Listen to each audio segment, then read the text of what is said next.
지금은 서바이벌 게임이에요. 서바이벌 얘기예요. 살아남기 위해서 누구의 손을 잡아야 되느냐는 우리 생존과 직결된 거예요. 네. 그러니까 과거는 잊어야 돼요. 네.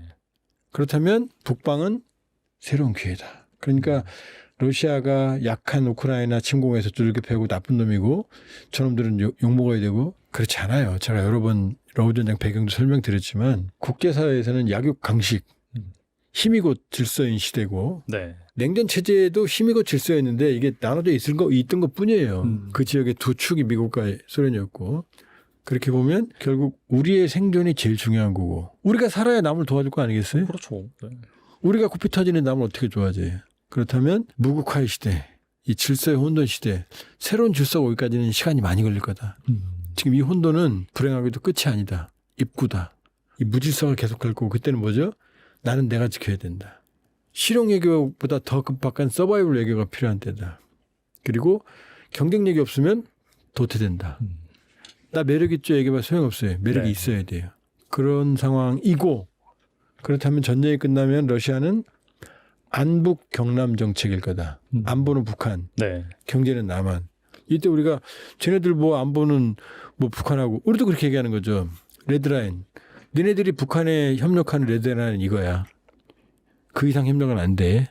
이 레드라인을 넘으면 너하고 나하고 파탄이야. 누가 더 손해볼까라고 얘기할 수 있는 당당함이 있어야 되는 거죠. 다행히 한너간에는 협력할 접점이 아주 많다.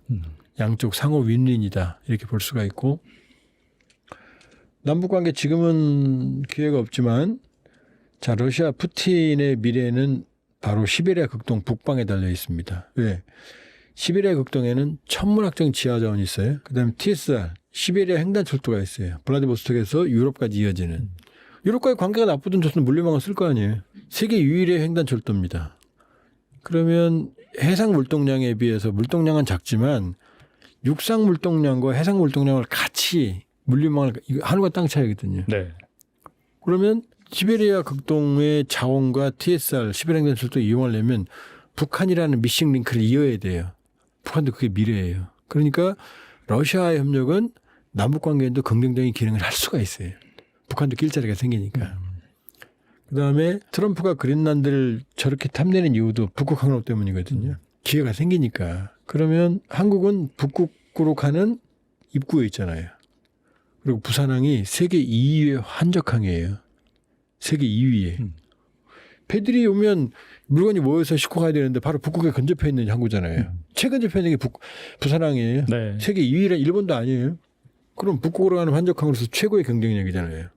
그러면 지금 사용 가능한 북동항로, 북서항로 캐나다 쪽은 좀 얼음이 두껍고 북서항로의 그 항로의 50% 이상을 러시아가 장악하고 있거든요. 러시아 협력이 반드시 필수적이에요. 그러면 시베리아 극동의 자원, 시베리아 횡단철도, 북극항로 이 세 개 모두가 우리한테는 기회가 되는 거고 푸틴한테는 이걸 팔아서 이걸 활용해서 러시아의 미래를 찾아야 이게 바로 신동방 정책이에요. 푸틴이. 여기에 막대한 투자를 하고 있어요. 그렇다면 우리는 새로운 북방 정책을 통해서 미래를 찾아야 된다. 북방 정책 일기가 노태우 정부였다면 한중 수교, 한소 수교 이걸 통해서 동유럽, 중앙아시아 그 대표적으로 대우였어요. 지금 어찌됐지만 그렇다면 북방 정책 시즌2가 돼야 된다. 그건 우리에게 전쟁 이후는 새로운 기회가 될 거다. 그러니까 우크라이나 전후복구만 보면 시야가 짧은 거예요. 우크라이나가 미쳤다고 우리한테 전후복구 기회를 줘요? 주긴 주겠죠. 왜? 살상무기 지원한 유럽한테 다 준 다음에 네. 남는 찌끄레기를 우리한테 주겠죠. 살상무기도 지원 안 했는데 우리를 우선적으로 해줄 이유가 있어요 없어요? 없죠. 그다음 유럽은 막대한 돈을 빌려줬거든요. 그걸 받으려면 들어가서 이권을 챙길 거 아니에요. 네. 우크라이나에 대한 우리 기회는 아주 제약돼 있어요. 러시아는요. 열린 공간이다. 제가 푸틴 후보에서 그런 거 아니에요. 오해하지 마시고. 네. 이미 우리는 노태우 정부 국방정책 때 네. 뭐 그 정권, 그 정권 좋아하지는 않지만 정책은 정책이잖아요. 일기 때 오늘날 여기까지 온 한국 경제의 가장 중요한 동력 중 하나가 바로 그 북방정책 때문이에요. 이념, 색깔은 아니잖아요. 그것 때문에 제가 또 소련으로 유학을 갈 수 있었고. 그러니까 지금은 북방정책 시즌2가 온다. 북방에 주목할 때다. 이렇게 볼 수 있죠. 네, 오늘 나와주셔서 정말 좋은 말씀 많이 해주셨는데 인터뷰 중간중간에 다루긴 했지만 이 무국화의 시대, 대한민국 생존 시나리오 과연 뭐 어떤 분들이 읽으면 좋고 또 어떤 메시지를 전달하고 싶으신 건지 말씀해 주시면 좋을 것 같습니다. 예, 말씀드렸지만 지금은 다국화가 아니라 거대한 혼돈의 시대에서 질서의 혼돈, 경제 위기, 안보 위기, 또 민주주의 위기, 또 하나는 이제 기술 발달로 인한 새로운 위기가 있어요. 기후재앙, AI, 로봇 이런 시기에 질서의 혼돈이라는 그런 상황에서 나타나는 러시아, 그다음에 트럼프의 관세 정책, 미중 전략 경쟁, 미국과 중국의 한계 이런 걸 다루고 있거든요. 향후에도 시리즈로 계속해서 책을 집필할 계획입니다만 저 무국화 시대는 바로 제가 말씀드렸던 이런 거대한 혼돈에서 나타나는 현상들을 말씀드리는 거고 진단이 있어야 해법이 있거든요. 네. 이 진단. 그러니까 무국화 시대라는 시대 진단을 내리고 있고요. 진단이 정확해야만 해법을 찾을 수가 있고 그리고 한국은 너무 걱정하지 않으셔도 좋다. 이 과거처럼 무기력한 존재가 아니고 세계 경제력의 10위 첨단 기술 중에서 이미 드러나잖아요. 이 미래는 현재와 미래는 반도체가 지배합니다. AI 시대에는 메모리 반도체가 다시 서부가게 돼요. 반도체. 그다음에 AI 시대에는 전기가 답을 해주거든요. 전기 먹는 하마니까. 한국이 전기 산업이 아주 발달해 있어요. 네네. 전기 기자. 불행하지만 화석연료와 신재생 에너지만 갖고는 안 돼요. 원자력이 필요해집니다. 이 불행한 웃어야 될지 울어야 될지 원자력 강점이잖아요. 그죠? 그다음에 배터리 세 강점이죠. 중국 배터리 갖고 안 돼요. 자동차에 들어가는 배터리와 로봇에 들어가는 배터리는 하늘과 땅 차이에요. 네. 이건 기술의 차원이 넘어요. 여기에 들어가는 배터리가 최고입니다. 그다음에 조선업부터 시작해서 민주주의 말씀드렸지만 2024년 노벨 경제학 수상자들이 극찬을 했어요. 한국은 민주주의와 경제에 우리는 불만일지 모르겠지만은 모험적인 선진국이다. 그 강점을 문화력도 대단하잖아요. 그죠? K방산 날개를 달 거예요. 이런 것들이 안주하는 게 아니라 이런 것들을 배경으로 초격차를 유지하는 일단 우선권을 점유하고 초격차를 유지하는 캐나다 60조 사업 잠수함 사업에서 기술적으로는 압도적이에요. TKMS 독일 티센크루프 머린 시스템즈와 한국 단일팀 기술적으로는 8대2나 9대1이에요. 기술적으로는 네네. 뭐 정치적으로 다른 거. 왜냐? 우리는 3,000톤급 이상의 실무로 운영을 하고 있고 독일은 설계도밖에 없거든요. 지금. 그것도 2,600톤급 정도. 그렇게 보면 K방선도 날개를 이런 날이 올 줄 알았어요? 91년에 겨우 잠수함 209 사와서 장보고 사와서 지난해 퇴역했지만 그러니까 지나친 국뽕도 안 된다. 그러나 지나친 자기 비하도 안 된다. 우리에 대한 세계 무국화 시대의 진단과 함께 우리가 가진 강점들을 활용을 하면 우리는 충분히 기회가 있고 한 단계 더 업그레이드 될 수 있다. 위기는 기회다. 그리고 항상 우리는 위기를 기회로 삼아왔거든요. 그런 점에서는 긍정적으로 불확실성이라는 시대는 뭐냐면 불확실하기도 하지만 그 불확실성을 기회로 만들면 되잖아요. 그렇죠. 네. 확실성의 시대는 투자해봤자 나오는 게 별로 안 많아요. 별로 없습니다. 네. 네. 위험도 크지만 리스크를 극복을 하면 미래에 더 큰 발전을 추구할 수 있다. 저는 긍정적으로 봅니다. 또 세계인들이 긍정적으로 봐요, 우리를. 그러니까 러시아로서는 일단 이 북극 항로 개발에 예전부터 치중해 왔고요. 20세기를 돌이켜 보면은 그 당시에는 뭐 이 북극이 꽁꽁 얼어 있었으니까 뭐 항로라고 할 만한 것이 별로 없었는데 그때부터는 이미 북극해는 러시아에게 사활적인 지역이었습니다. 그래서 워낙 중시가 됐었고 21세기 들어와서 기후 교란, 지구 온난화로 이제는 항행 가능한 항로가 되면서 러시아가 아주 적극적 경제적인 측면에서도 뛰어드는데 한국에게 그게 어떤 의미를 지니는가를 살펴봐야 될 텐데요. 한국과 연관돼서 중국의 입장도 재밌어요. 이게 뭐냐면 북극해 항로를 개발한다고 했을 때 예를 들면 미국, 러시아, 그다음에 스칸디나비아 국가들이 끼어드는 것은 당연한 것인데 붙어 있는데 중국이 거기에 끼어들려고 하고 있거든요. 그래서 우리는 중국은 뭐 이 북극해양로고는 떨어져 있는데 왜 거기 끼어들려고 하는가? 그래서 어떤 입장을 보이고 있냐면요. 지금 러시아와 중국이 사이가 좋잖아요. 그래서 시진핑 총리가 푸틴 대통령에게 강력하게 요구해서 이 북극해를 그 관장하는 어떤 국제 콘소시엄이라고 해야 되나 아니면 그런 국가들의 그 일원으로 중국을 끼워달라고 지속적으로 요구를 했고 사이가 지금 좋으니까 푸틴 대통령이 상당히 긍정적으로 그걸 받아들이고 있다고 하더라고요. 그래서 뭐 준회원국 뭐 이런 표현을 쓰는데 중국에서는 과거에 유라시아 대륙을 왔다 갔다 하는 실크로드가 있었듯이 이제는 북극 실크로드라고 하는 표현을 쓴다고 하더라고요. 그러니까 이 북극 항로를 유라시아 대륙의 서쪽 끝과 동쪽 끝을 잇는 어떤 그런 또 노선으로 택한다는 얘기인데 왜 그런가를 한번 생각을 해보면요. 국제무역을 하기 위해서는 물류를 여기 중시할 수밖에 없는데 지금 가장 저렴한 운송수단이 역시 그 선박이지 않습니까? 근데 지금 만약에 그 유라시아 대륙의 그 동쪽 끝과 서쪽 끝을 잇는다고 했을 때 일단 동쪽 종점은 동해안이겠죠. 서쪽 종점은 네덜란드 것입니다. 네덜란드가 그 유럽의 그 물류 중심지인데 네덜란드에서 이 동해까지 그 물류로 선박으로 그 이동한다고 했을 때 한번 우리가 예전에 지리 시간에 배웠던 내용을 한번 다시 돌이켜 보면요. 대서양 연안을 지나서 지브롤타를 지나서 지중해를 거쳐서요. 수에즈운하를 넘어서 페르시아만을 나와야죠. 그리고 인도양을 지납니다. 그리고 동남아시아 해안, 그러니까 그쪽 이제 인도네시아, 그 말레이시아 그 물라카 해협이라고 아주 좁은 해비잖아요. 거기를 지나서 남중국해, 대만을 지나서 동해안으로 가야 되거든요. 네. 일단 그 길이가 22,000km입니다. 그리고 현재 기술로 40일이 걸리거든요. 근데 그 새로운 항로, 그러니까 북극해 항로 같은 경우는 네덜란드에서 북해로 가가지고 스칸디나비아를 돌아서 정말로 그 러시아가 가지고 있는 북쪽 그죠? 뭐 이런 바렌츠 해 이런 걸 거쳐가지고 또 그다음에 동시베리아 해를 거쳐서 이 베링 해협을 지나서 오호츠크 해를 지나서 동해안으로 들어오게 됩니다. 이 거리가 16,000km가 돼요. 그러니까 거리가 30%가 줄어드는 겁니다. 그리고 소요되는 시간이 25일 내지 30일이라고 그래요. 근데 그 소요되는 시간도 3분의 1이 줄어듭니다. 하지만 뭐 저는 뭐 사실은 그 장사를 해본 경험이 없지만 가장 그 원론적인 지식으로라도 거리가 짧아지고 들어가는 날짜가 줄어들면은 돈이 되는 거 아니겠습니까? 비용이 크게 세이브가 돼요. 어마어마한 그 절감 효과가 있는 것이고요. 이런 경제적인 효과를 놓고 볼 때 중국이 그것을 마다할 수 없는 것이고 정말로 이 군침이 돌겠죠.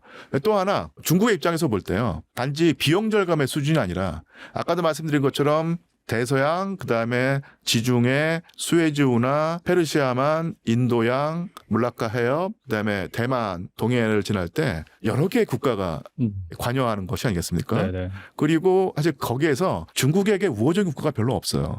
그러네요, 진짜. 예. 뭐 예를 들어서 중동에서 뭐 중국과 뭐 사이가 나쁘다, 거기서 무슨 뭐 분쟁이 일어나면은 대번에 거기가 수에즈운하라든지 페르시아만이 봉쇄가 되고 그러면 석유가 완전 끊겨버리죠. 네. 수에즈운하에서 누가 예전에 한번 화물선 하나가 좌초돼 가지고 한 달 가까이 완전히 물류가 올스톱된 상황도 있었지 않습니까? 거기서도 저게 간당간당 조마조마하고 인도는 또 전통적으로 중국과 상당히 사이가 그렇죠. 안 좋았잖아요. 네네. 그래서 뭐 지금이 약간 좀 결이 달라지긴 했지만 어느 순간에 또 인도가 중국과 우리는 뭐 한 하늘을 이고 살 수 없다고 하면서 인도 양을 봉쇄해버리면 중국은 치명타가 됩니다. 그다음에 그 물라카 해협 같은 경우는 워낙 그 좁기 때문에 거기서 뭐 미국의 어떤 힘이 투사돼서 그쪽을 봉쇄해버리면 또 끊겨버리는 거예요. 대만은 말할 것도 없고요. 그러니까 지금 그 중국이 활용하고 있는 그 루트가 너무너무도 리스크가 많은 지역입니다. 그러니까 중국으로서는 어떤 유혹이 있냐면은 북극해 항로를 이용하는 것은 러시아하고만 사이가 좋으면은 너무너무도 안정적인 해로가 되는 거예요. 그렇게 되는 것인데 그래서 중국이 그렇게 되는 것인데요. 따지고 보면 한국도 마찬가지입니다. 한국도 물론 뭐 이 그 전통적인 무역 경로의 뭐 대한민국과 뭐 적대적인 국가는 없다고 하더라도 거기 지역적인 분쟁이 일어나서 거기가 봉쇄돼 버리면은 한국이 뭐 중동으로부터 아니면 유럽으로부터 물자를 받을 수 없는 상황이 되거든요. 지금까지 운 좋게 그런 일이 벌어지지 않았었는데 혹여라도 파키스탄이라든지 중국, 이렇게 인도가 충돌해가지고 전쟁이 벌어진다. 중동에서도 큰 전쟁이 벌어진다 하면은 완전 히 그쪽이 뭐랄까 그 봉쇄가 되고 그런 어떤 상황이 한 달, 두 달이 아니라 뭐 반년, 1년 넘게 가게 된다면 한국 경제가 어마어마한 타격을 받을 수밖에 없는 상황이거든요. 그렇게 될 때 제가 만약에 한국의 위정자라고 하더라도 그런 리스크가 많은 어떻게 보면 지금까지 뭐랄까요 봉쇄되거나 막히지 않은 것이 이상할 정도로 그런 식의 리스크가 많은 그 해로보다는 조금은 자연환경이 안 좋아도 요 북극의 항로를 통하면 훨씬 더 안정적으로 또 더 그 경제적으로 이 물류를 그 운행할 수 있고요. 이런 식의 이점이 있다는 얘기죠. 중국이 북극의 항로에 눈독을 들이고 있는 어떤 똑같은 이유에서 한국도 북극의 항로가 매력적인 대안 수단이 될 수 있고요. 또 하나가 한국은 뭐 석유도 그렇고 모든 에너지원을 수입하는 국가 아니겠습니까? 그렇죠. 네. 근데 가장 그 경제성이 뛰어난 에너지원이 아마 그 천연가스일 거예요. 천연가스를 가장 많이 가지고 있는 나라가 바로 러시아입니다. 그리고 러시아의 거의 대부분의 천연가스가 여기 북쪽에 다 있거든요. 그리고 저는 예전에 이런 지명도 있다라는 식으로만 알고 있었는데 야말 반도라고 해가지고요. 시베리아 북쪽에 이 야말 반도라고 하는 곳이 있는데 여기가 아주 엄청나게 그 천연가스가 많이 나오는 곳이거든요. 네. 여기를 통해 가지고 야말 반도를 지금 러시아가 엄청나게 그 개발하고 싶어 하는데 자본도 필요하고 한데 한국과 손을 잡으면은 이게 상당히 매력적인 개발지가 됩니다. 그래서 이렇게 되겠죠. 한국은 천연가스가 필요하고 러시아는 그 야말반도를 개발하는 데 필요한 자본이 또 있어야 되고요. 한국과 손잡게 되면은 야말반도에서 나온 천연가스와 지하자원을 안정적으로 북극해 항로를 통해서 수입할 수 있게 되고요. 또 하나 러시아가 가지고 있는 가장 큰 강점 중에 하나가 쇠빙선입니다. 아직까지도 그 1년에 한 석 달 가까이는 이 얼음이 어는 상태이기 때문에 그것을 돌파하려면 쇠빙선이 필요한데 한국은 쇠빙선 기술을 러시아를 통해서 얻을 수 있고요. 또 하나 이 야말반도라든지 러시아가 가지고 있는 천연 그 가스를 안정적으로 그 옮기려고 하면은 그 액화 LPG라고 하나요?